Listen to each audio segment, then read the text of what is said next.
Good morning everyone. आज के इस मैथमेटिक्स के सेशन में आप सबका स्वागत है।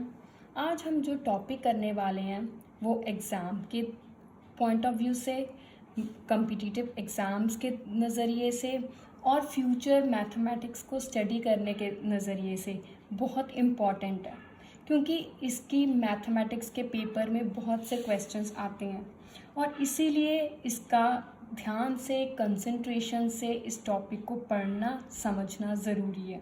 ठीक है जी। टॉपिक है क्या? फैक्टराइजेशन। फैक्टराइजेशन जैसे कि हम एज़ यूजुअल सबसे पहले नंबर्स की समझेंगे कि फैक्टराइजेशन होती क्या है। जैसे कि अगर हम एक सिंपल सा नंबर ले लें 18, तो 18 के फैक्टर्स बनाए क्या बनते हैं? 18 को हम किन किन तरीक़ों से लिख सकते हैं? जैसे कि 2 इंटू 9, ठीक है। और क्या तरीका हो सकता है? 3 इंटू 6। और किस तरीके से लिख सकते हैं? 2 इंटू 3 इंटू 3। इन सब तरीके से जब हम मल्टीप्लाई करें तो हमारे पास क्या आता है? 18। इसका मतलब 18 को फैक्टराइज का क्या मतलब है कि जब किसी भी नंबर को और नंबरों के प्रोडक्ट में लिखा जाए, यानी कि मैं फिर से रिपीट कर रही हूँ, एक नंबर को और नंबरों के रूप में लिखना, और किस साइन का होना ज़रूरी है? मल्टीप्लाई का। तो इसे हम कहते हैं फैक्टराइज करना। फैक्टराइज करना। और इस पूरे प्रोसीजर को क्या कहते हैं हम? फैक्टराइजेशन। पूरे प्रोसीजर को क्या कहते हैं हम? फैक्टराइजेशन। ये तो थी नंबर्स की बात। अब हमने पॉलिनोमियल्स पर यही चीज़ सीखनी है। आप कहोगे कि मैम हर वक्त नंबर से स्टार्ट क्यों करती हैं? क्योंकि आपको पता है, कहते हैं कि धरती की एग्जिस्टेंस ही नंबर से ही हुई है। और वैसे भी हमारा क्या मकसद है? सिंपल टू कॉम्प्लेक्स मूव करना। जो हमें चीज़ आती है उसी को लेकर नई चीज़ को सीखना। और ये नंबर्स का कंसेप्ट तो हमें आता ही है, तो अब हम इन्हें ही यूज़ करके पॉलिनोमियल्स की फैक्टराइजेशन सीखेंगे। ठीक है जी। अब सबसे पहले मैं एक सिंपल से एग्जांपल से बात करती हूँ। मान लीजिए मेरे पास एक पॉलिनोमियल है y² माइनस 5y प्लस 6। इस बड़े पॉलिनोमियल को अगर मैं कुछ छोटे पॉलिनोमियल्स के रूप में लिख दूं तो इसका क्या कहूँगी कि इसका मैंने क्या किया है? फैक्टराइज किया है। इसको मैंने क्या किया है? फैक्टराइज किया है। अगर किसी भी पॉलिनोमियल को और दूसरे छोटे पॉलिनोमियल्स के रूप में लिखा जाए तो हम इस पॉलिनोमियल को क्या कहेंगे? फैक्टराइज करना या फैक्टराइज किया। अब आप सोचोगे कि मैंने इस पॉलिनोमियल को दो ही ब्रैकेटों के रूप में क्यों लिखा है? मान लीजिए मैं इसका उत्तर लिख देती हूँ y-2 y-3। मुझे तो प्रैक्टिस से इनका उत्तर आता है, पर हम बाद में देखेंगे कि ये कैसे बनता है। ठीक है जी। अब आप सोचोगे या पूछोगे कि मैंने इस पॉलिनोमियल को दो ही ब्रैकेट में क्यों लिखा है, 3 ब्रैकेट क्यों नहीं डाली? क्योंकि इसकी डिग्री कितनी है? मेरे पास 2 डिग्री पॉलिनोमियल है। ये तो हमें पता ही है 2 डिग्री पॉलिनोमियल है। तो जिसकी जितनी डिग्री उसके उतने ही फैक्टर्स बनेंगे, उसको उतने ही पॉलिनोमियल्स के रूप में लिख सकते हैं। अगर 2 डिग्री है तो इधर मेरे पास कितने पॉलिनोमियल्स बने हैं? 2। कौन से? लीनियर। अगर मान लीजिए मेरे पास 3 डिग्री पॉलिनोमियल होता तो उसके मेरे पास कितने ब्रैकेट्स पॉलिनोमियल्स बनते? 3 बनते। इसी तरह अगर 4 डिग्री का तो 4 बनते। जिस पॉलिनोमियल की जितनी डिग्री उसके उतने ही पॉलिनोमियल, उतने ही उसके फैक्टर्स बनेंगे, उसको उतने ही ब्रैकेट्स के रूप में हम लिख सकते हैं। ठीक है जी। अब बात यहाँ पे है कि फैक्टराइज करें तो कैसे करें। फैक्टराइज के 2 मेथड्स हैं। फैक्टराइज करने के हमारे पास 2 मेथड हैं। एक है by splitting the middle term, by splitting the middle term, और दूसरा मेथड है फैक्टर थ्योरम। आप सोचोगे कि फैक्टर थ्योरम तो हमने पहले ही की हुई है। उसी फैक्टर थ्योरम को लेकर फैक्टराइज करने का एक और मेथड है, वो हम बाद में करेंगे। पहले हम ये समझते हैं कि by splitting the middle term है क्या। ये जो मेथड है, ये मेथड कहाँ अप्लाई होता है? सिर्फ 2 डिग्री पॉलिनोमियल्स पे। जो 2 डिग्री पॉलिनोमियल्स है, जैसे कि मेरे पास ये पॉलिनोमियल है 2 डिग्री पॉलिनोमियल है ना, तो इसको फैक्टराइज करने के लिए हम ये मेथड अप्लाई करेंगे। लेकिन 2 डिग्री से बड़ी डिग्री वाले पॉलिनोमियल्स जैसे कि डिग्री 3 और मोर, 3 डिग्री वाला पॉलिनोमियल या इससे बड़ी डिग्री वाले पॉलिनोमियल को फैक्टराइज करने का हम कौन सा तरीका अपनाएंगे? Factor theorem. ठीक है जी। तो आज हम इस लेक्चर में सबसे पहले 2 डिग्री वाले पॉलिनोमियल, जिसको क्वाड्रेटिक पॉलिनोमियल बोलते हैं, उसको हम इस मेथड से करेंगे फैक्टराइज। तो चलिए सबसे पहले एक एग्जांपल लेते हैं। यही एग्जांपल ले लेते हैं, मान लीजिए y² minus 5y plus 6 factorise. ये है हमारे पास क्वेश्चन। तो सबसे पहले क्या है, सबसे पहले हमने क्या काम करना है?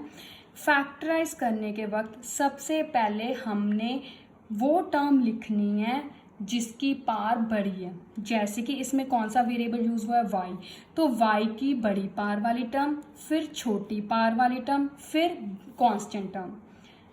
मतलब क्या हुआ कि हमने वेरिएबल की पावर्स डिक्रीजिंग ऑर्डर में लिखनी है। मैं फिर से रिपीट कर रही हूँ, सबसे पहले हमने वेरिएबल की बड़ी पावर वाली टर्म, फिर छोटी पावर वाली टर्म, फिर कांस्टेंट टर्म लिखनी है। ठीक है जी। अब ये तो पहले से ही ठीक है, इसी मेथड सिस्टम से है, तो अब हम कुछ नहीं करेंगे।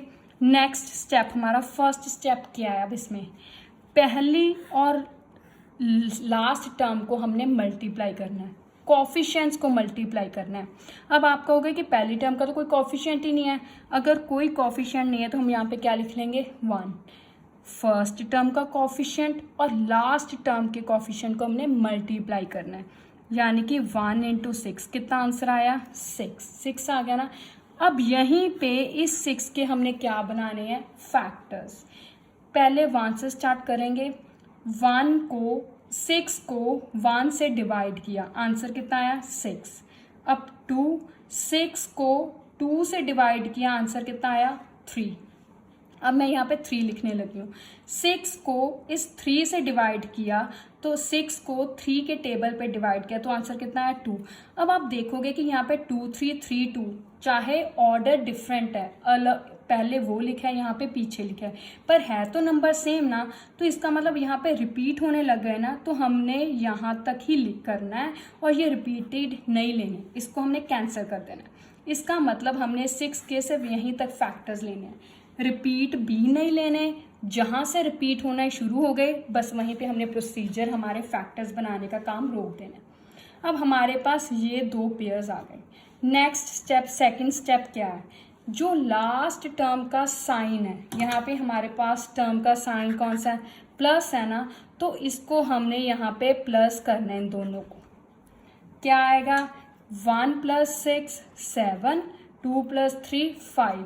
जो लास्ट टर्म का हमारे पास साइन है वही करना है। अगर प्लस है तो प्लस करेंगे, 6 + 1 7, 3 + 2 5 हो गया इतना। अब इससे जो ये तो था हमारा लास्ट टर्म साइन हो गया। अब थर्ड क्या है हमारा स्टेप? थर्ड स्टेप है हमारा कि हमने जो हमारे पास मिडल टर्म है, क्योंकि हमारा मेथड क्या है? बाय स्प्लिटिंग मिडल टर्म, बीच वाली टर्म को तोड़ना। तो अब इसमें मिडल टर्म का आएगा कि क्या काम है इसका?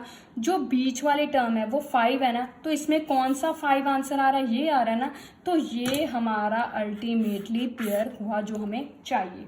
बीच वाली टर्म का आंसर कौन सा आ रहा है इनमें से? ये आ रहा है ना, तो ये हमारा अल्टीमेटली फैक्टर हुआ। क्या फैक्टर बना? 2 और 3, यही बना ना।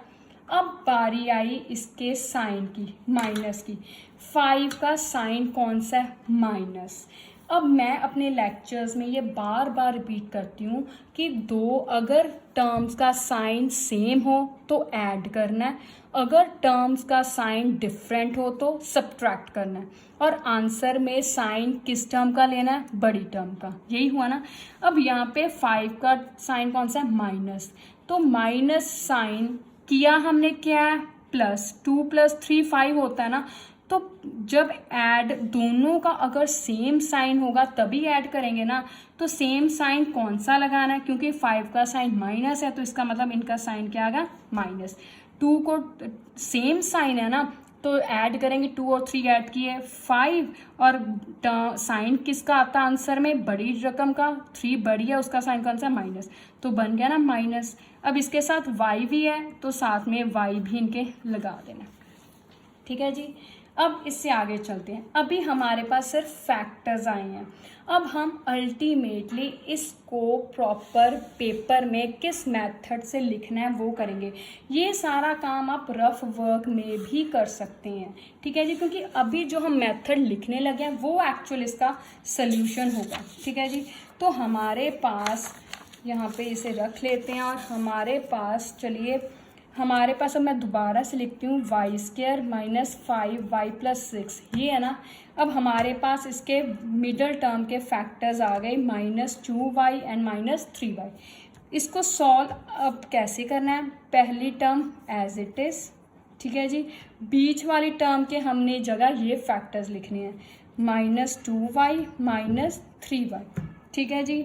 अब चाहे आप ये पहले लिख लें चाहे आप ये पहले लिख लें, कोई फ़र्क नहीं पड़ता, ठीक है जी। फिर लास्ट वाली टर्म एज इट इज़ ही लिख देनी है, +6 हो गया। अब पहले 2 टर्म्स की एक ब्रैकेट, पिछली 2 टर्म्स की एक ब्रैकेट बनाएंगे, पहली टर्म की, और जो बीच वाला साइन है इसको हमने एज इट इज़ ही यहाँ पे लिख देना है, ये ध्यान रखिएगा, ठीक है जी। अब हमारे पास हमने इन दोनों की ग्रुप करना है, ब्रैकेट बनानी है, जो पहले में आएगा वही हम answer same to same copy पीछे लिख देंगे। अब देखिए हमने इसका कॉमन फैक्टर बाहर लिखना है, जो बच गया समान उसको अंदर लिखेंगे।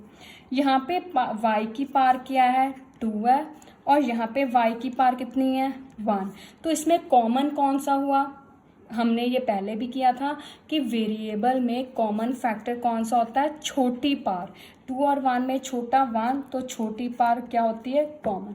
अब यहाँ पे कुछ नहीं लिखा तो 1 और 2 में कॉमन कुछ नहीं है तो नंबर नहीं लिखेंगे, अगर होता तो लिखते, ठीक है जी। चलिए अब अब हमने कॉमन फैक्टर तो निकाल लिया ना, अब बचा हुआ सामान हम ब्रैकेट के अंदर लिखेंगे। यहाँ पे y की पार 2 है, 1 पार निकाल ली, कितनी बची, 1 पार, वो अंदर लिख दी। आगे हमारे पास ये माइनस साइन है, इसको लिख दिया। अब आगे 2y है, ये y की 1 पार और 1 पार तो बाहर निकल गई, तो क्या बचा यहाँ पे 2, ठीक है जी। अब यही सेम ब्रैकेट पीछे लिख देनी है, ठीक है जी।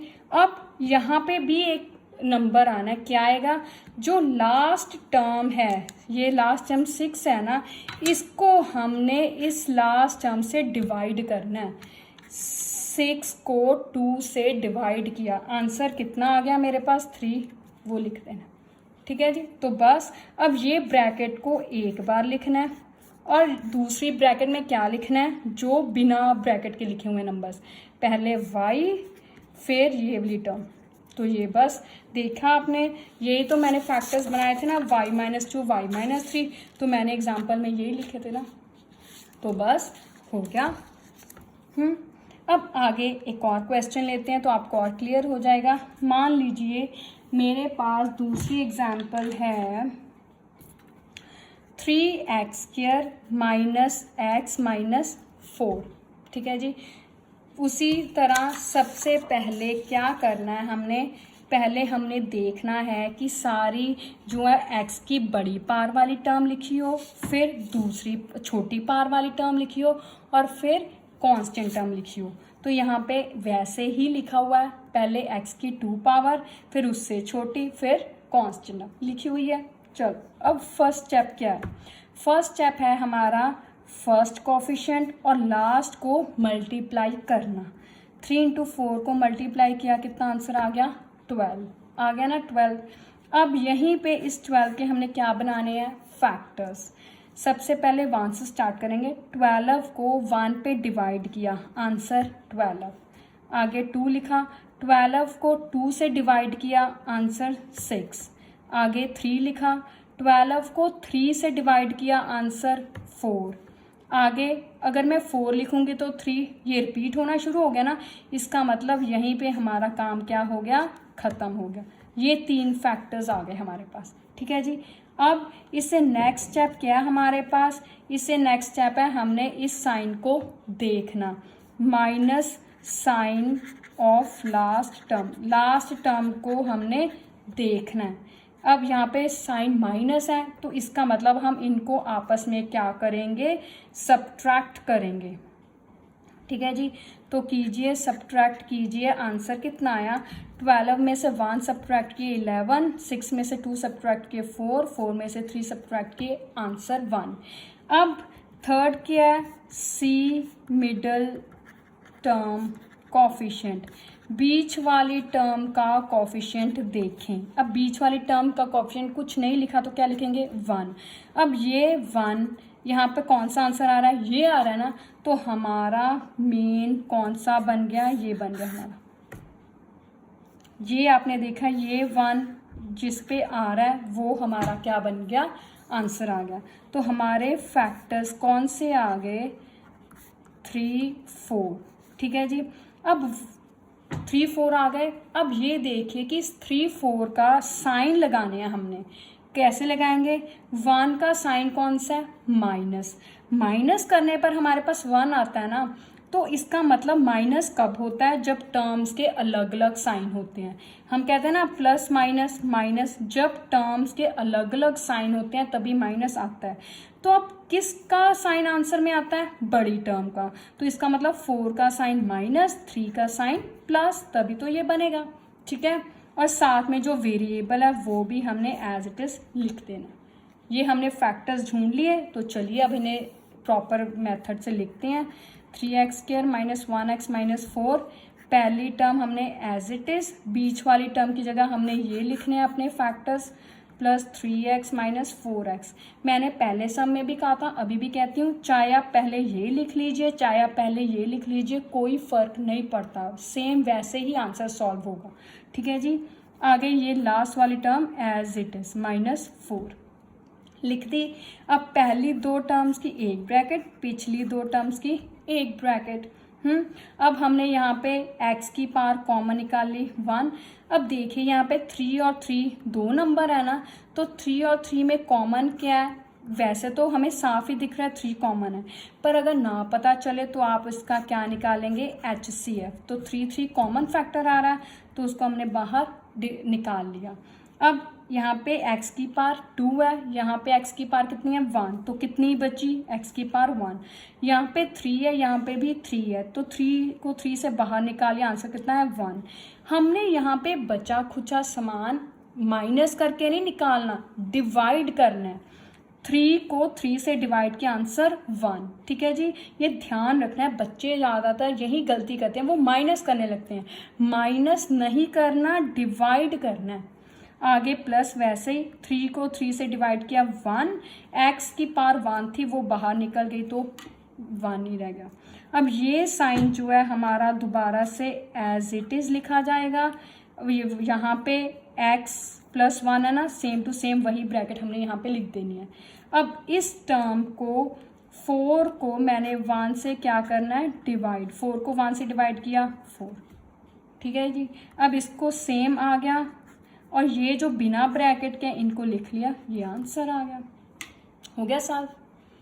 अब तो आपको प्रॉपर अंडरस्टैंडिंग होगी। पर अब एक और मैं आपको ट्रिक बताती हूँ। ये ट्रिक जो है कॉम्पिटिटिव एग्ज़ाम्स में आपको काम आएगा, पर ध्यान रखना है इसको आपने एग्ज़ाम में इस पेपर, सब्जेक्टिव पेपर मेंस में नहीं करना। क्योंकि मेंस में हमें स्टेप बाय स्टेप मैथमेटिक्स में क्वेश्चंस में मार्किंग मिलती है। तो ये तो जो मैं अभी आपको ट्रिक बताने वाली हूँ उसमें आप सिर्फ 1 मिनट में चुटकी बजाकर आप सीधा आंसर लिख सकते हैं, तो उसमें आपके स्टेप बाय स्टेप मार्किंग के मार्क्स कट सकते हैं, ठीक है जी। ये सिर्फ कॉम्पिटिटिव एग्ज़ाम्स में टाइम बचाने के लिए मेरे पास एक मेथड है, ठीक है जी। तो चलिए क्या मेथड है अब हम यही देखेंगे। मान लीजिए मैं यही क्वेश्चन ले लेती हूँ, 3x² - x - 4। तो अभी हमने सीधा इसका आंसर ही लिखेंगे, ठीक है जी। तो क्या करना है, सबसे पहले जो ये फर्स्ट टर्म है इस यहाँ पे x की पावर 2 है ना, हमने x की a की पावर लिखनी है, दोनों ब्रैकेट में पहली टर्म सेम लिख देनी है। यहाँ पे भी 3x, यहाँ पे भी 3x सेम लिख देना है। अब आगे दूसरा ही टर्म क्या लिखनी है, वो जैसे हमने फैक्टर्स बनाए हैं ना, हमारे पास फैक्टर्स बना के क्या आंसर आया था, ये आया था ना प्लस 3x माइनस 4x, ठीक है। तो यही हमने लिखना है, यहाँ पे x नहीं लिखेंगे, अब बिना x के लिखेंगे प्लस 3 माइनस 4। यही हमारे पास फैक्टर्स आए थे ना, plus 3 minus 4 is equals to -1, ठीक है। तो ये हमने यहाँ पे लिख दिया। उसके बाद चाहे आप -4 पहली ब्रैकेट में लिख दें चाहे पिछली ब्रैकेट में, कोई फर्क नहीं पड़ता, ठीक है जी। अब क्या करना है, देखिए यहाँ पे 3 और 3 कौन से टेबल पर दोनों नंबर डिवाइड होते हैं, 3 के टेबल पर, तो डिवाइड किया 1x प्लस 1। ये 3 और 4 किसी भी टेबल पर डिवाइड नहीं होते, तो इन्हें एज इट इज लिख दिया। तो देखिए ये आंसर और ये आंसर सेम है ना, ये आंसर देखिए और ये आंसर देखिए, उसी क्वेश्चन का आंसर सेम है ना, तो बस हो गया। मैं एक और क्वेश्चन ले लेती हूँ इस ट्रिक के लिए, जैसे कि मेरा है ये क्वेश्चन, ठीक है जी। अब सबसे पहला स्टेप हमने वही 2 ब्रैकेट्स लिखी, जो पहली टर्म है वो दोनों ब्रैकेट्स में लिख लेनी है, लिख ली। अब क्या करना है, हमने फैक्टर्स बनाने हैं। कैसे बनाने हैं, फर्स्ट और लास्ट को हम क्या करते थे, मल्टीप्लाई। 6 को 3 से मल्टीप्लाई किया, कितना आंसर आया 18, यही है ना। तो 18 के फैक्टर्स बनाए, 18 को 1 से डिवाइड किया 18 को 2 से डिवाइड किया 9, 18 को 3 से डिवाइड किया, कितना आया मेरे पास 6, 18 को 4 से डिवाइड करने पर आता है, नहीं आता। 5 से डिवाइड करने पर 18 नहीं आता। 6 से डिवाइड करने पर 18 3 आता है, तो वो रिपीट होने लग गए ना, 6 3 रिपीट होने लग गए, तो ये हमारे पास ये फैक्टर्स आ गए। अब साइन कौन सा है मेरे पास, माइनस साइन है ना, तो इसको मैं क्या करूँगी, माइनस करूँगी। कितना आंसर आ गया, 18 में से 1 गए 17, 9 में से 2 गए 7, 6 में से 3 गए 3, ये आ गया। अब बीच वाला आंसर मेरे पास क्या है 7, तो इसमें से कौन सा फैक्टर मेरे पास काम आएगा, 2 और 9, ये फैक्टर आ गए। अब इनके साइन देखने बाकी हैं। 7 का साइन कौन सा, माइनस। हमने सब्ट्रैक्ट किया ना, तो सब्ट्रैक्शन कब करते हैं, जब दोनों टर्म्स के साइन क्या हो, अलग अलग। अब 7 का साइन माइनस है, इसका मतलब बड़ी टर्म का साइन क्या होगा, माइनस, दूसरी का प्लस, तो यही यहाँ पे लिख देंगे +2 - 9। अब यहाँ देखें, ये दोनों 6 और 2 किसी टेबल पर डिवाइड होते हैं, यस वेरी गुड, 3 के टेबल पे। तो 6 को 3 से डिवाइड किया 2x, नहीं सॉरी 3 के टेबल पर डिवाइड करेंगे तो नहीं होंगे, 2 के टेबल पे होंगे, आई एम सॉरी, 2 के टेबल पर डिवाइड करें। 6 को 2 से डिवाइड किया, आंसर कितना आया 3, 2 को 2 से डिवाइड किया, आंसर कितना है 1। अब ये बताइए, ये दोनों किसी टेबल पर डिवाइड होते हैं, यस 3 के टेबल पर। 6 को 3 से डिवाइड किया 2, 9 को 3 से डिवाइड किया 3, तो ये हमारा आंसर आ गया। अब आप इसको दूसरे मेथड से सॉल्व करके देखिएगा, यही आंसर आएगा, ठीक है जी, है ना। जल्दी एक चुटकी बजाकर सॉल्व होने वाला मेथड, इससे आप वेरीफाई भी कर सकते हैं अपने सम्स को, ठीक है जी। अब आप इससे रिलेटेड क्वेश्चंस को प्रैक्टिस कीजिए। Thank you and have a nice day.